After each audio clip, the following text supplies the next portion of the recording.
Okay, itamo apinakomiop. We've happily arrived at a new dawn. Something to that effect. Itamo apinakomiop.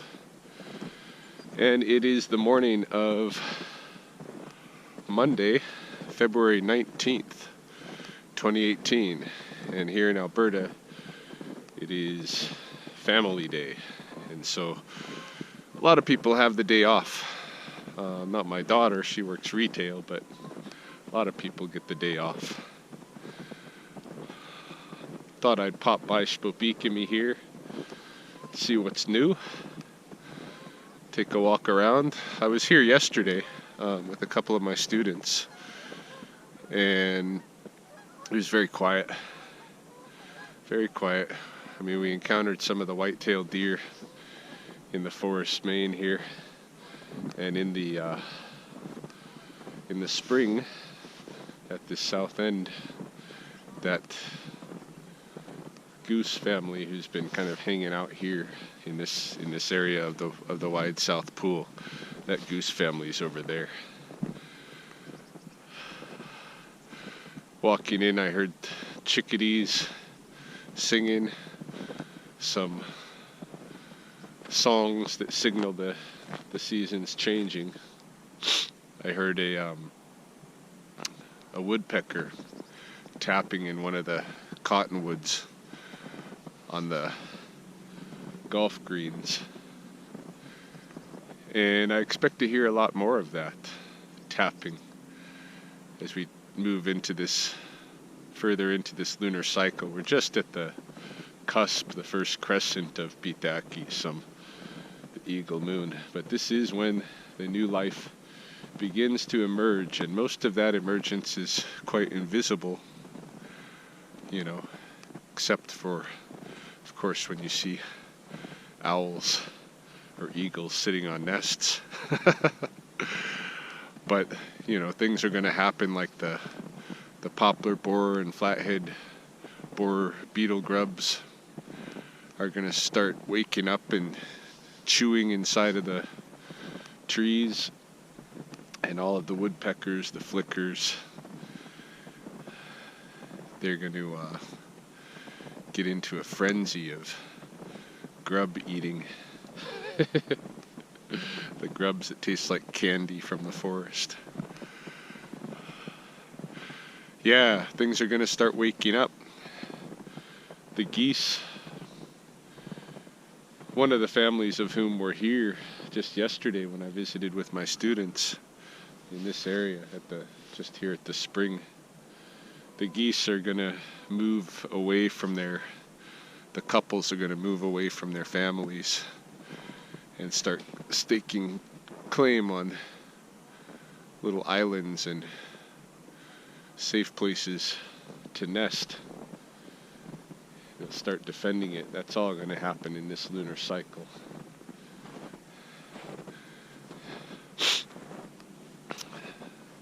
And we might even, deep snow.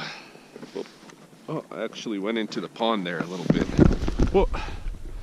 And now I've gone in again. That one actually got into my boot, that second one. The first one didn't. That's nice. Wet foot.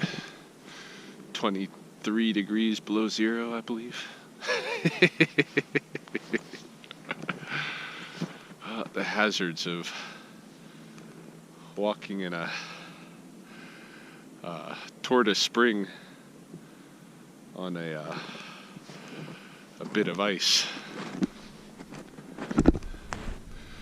But yeah, I'm looking forward to witnessing the changes happening, and they're already, I can feel they're already started, just hearing those chickadee songs and that woodpecker tapping. I think that's the beginning of the orchestra of new life that's going to start just quietly emerging.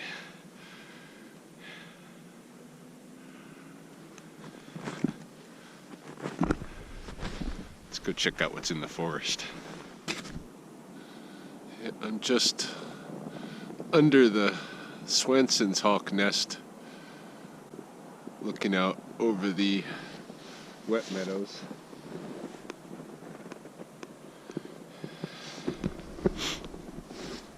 And this was the nest that I was kind of hoping that the owls would select this year, but they didn't.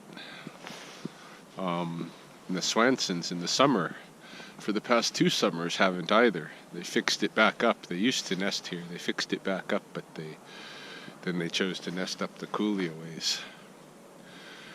So it kind of makes me wonder, because I know that the Swansons keep track of it. I see them, and I suspect that this owl that was perching in the forest here for a bit was doing the same. But I wonder why they maybe decided it wasn't a good place. I wonder if maybe perhaps the rodent population here is just a little bit too scant, you know, to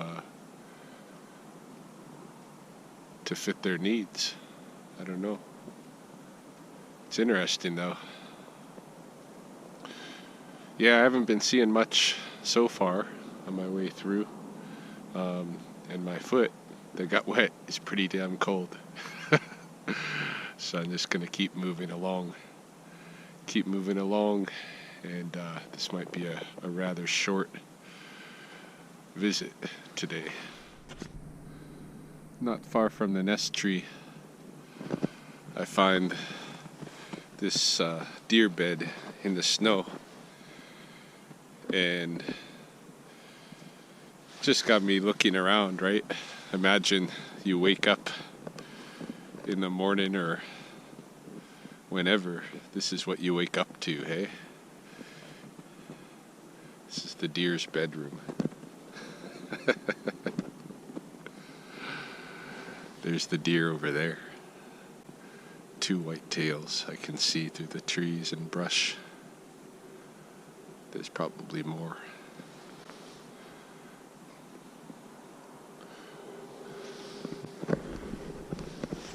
I got my eyes peeled for brome. If I can find a really good patch of this dry brome, as I walk through the forest here, I might stop and experiment and see whether cramming a bunch of dry grass into my boot will insulate enough to, you know, change the temperature of my foot. I mean, I'm not in any danger of freezing, I don't think. Not quite yet, anyway. I've done enough conditioning with my feet that they can withstand quite a bit of cold before they frostbite. But they do frostbite, you know, eventually. So, yeah, if I find some grass, I'll do that. But I'm going to zip my lip for a minute here and move a bit closer to these deer.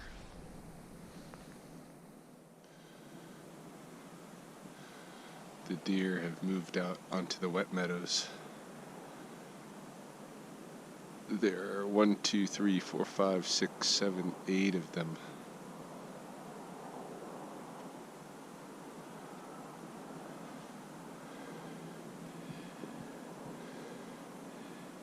They're bunched together because they've heard me. They're in a kind of a alert state. Mama there is especially alert.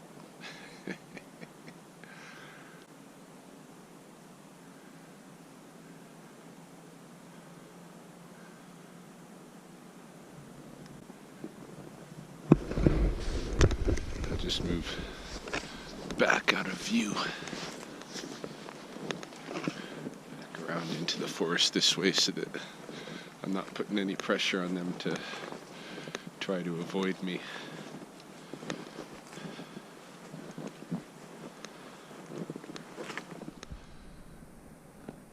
Alright, so I found a patch of brome just in here, and I picked myself a little bundle of it. So now comes the test to see if it helps at all with my my freezing feet. My one foot in particular.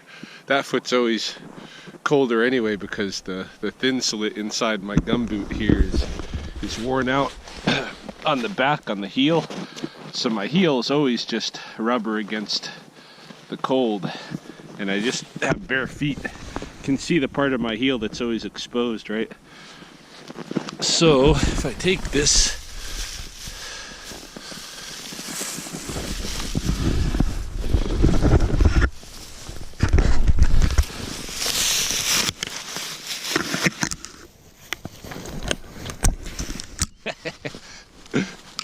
yeah, now my foot's not going to be able to fit in there.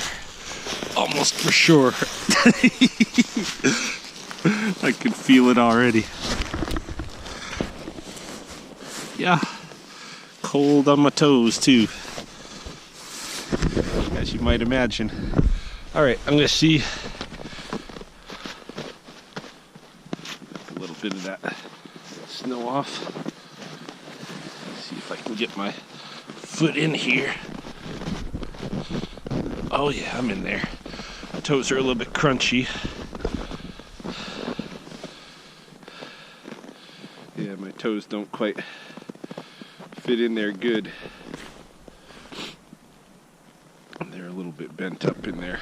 I'm gonna see if I can walk it flat a little bit. Just an experiment anyway.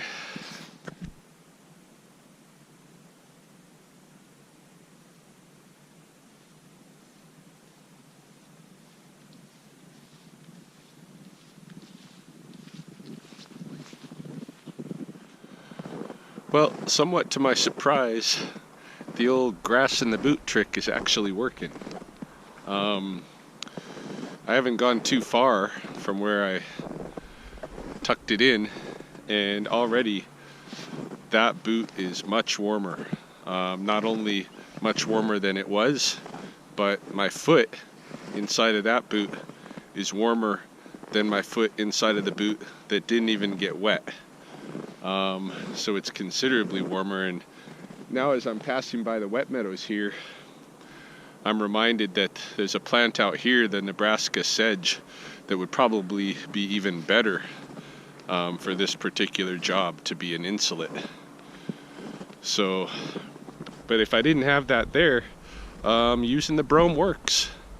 The brome is working rather well, and it's flattened out. My toes aren't really balled up in there as they first were. The white-tailed deer who were down on the wet meadow here, they have moved into the forest now, the northwood. I can see them through the trees, and I think we'll come into better view for the camera here in a moment. But in any case, yeah, they've dropped into the northwood, and they're feeding at something at the base of the cottonwoods, the very base of the cottonwood trees. And I really don't know what that would be.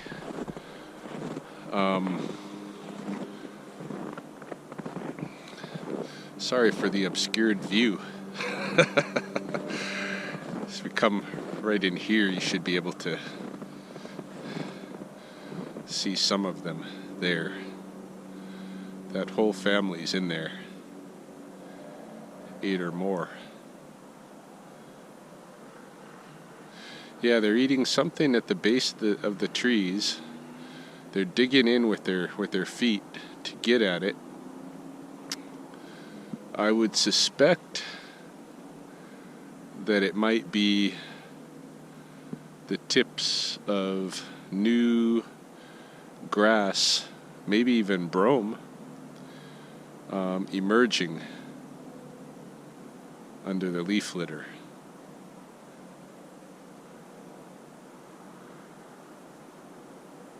But you know, the northwood here it's not a place with a lot of undergrowth. Even the grass is somewhat sparse. It just gets, you know, when it floods, it just gets too much silt.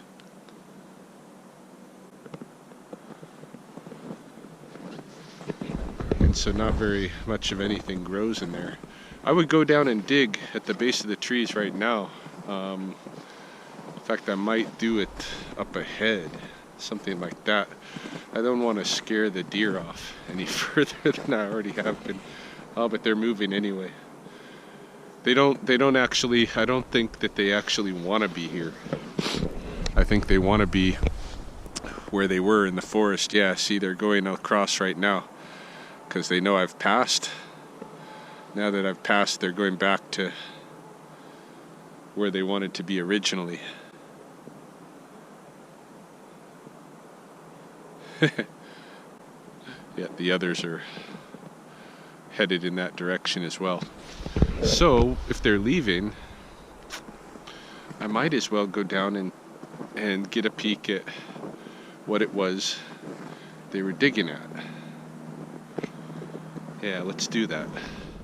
Yes, I've been walking through here looking at the places where the deer have been digging, and I'm looking for, you know, signs of anything that's been bitten, tips of anything.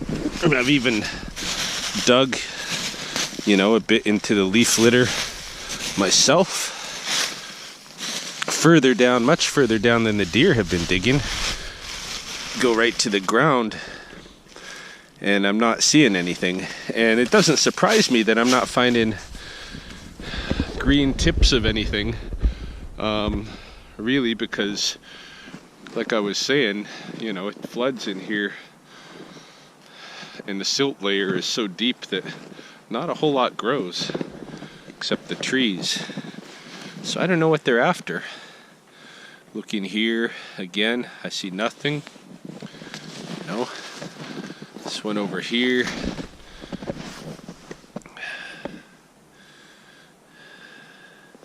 Again, nothing. I've checked a bunch of them now at this point, and it just remains a mystery what it is that the deer were after there.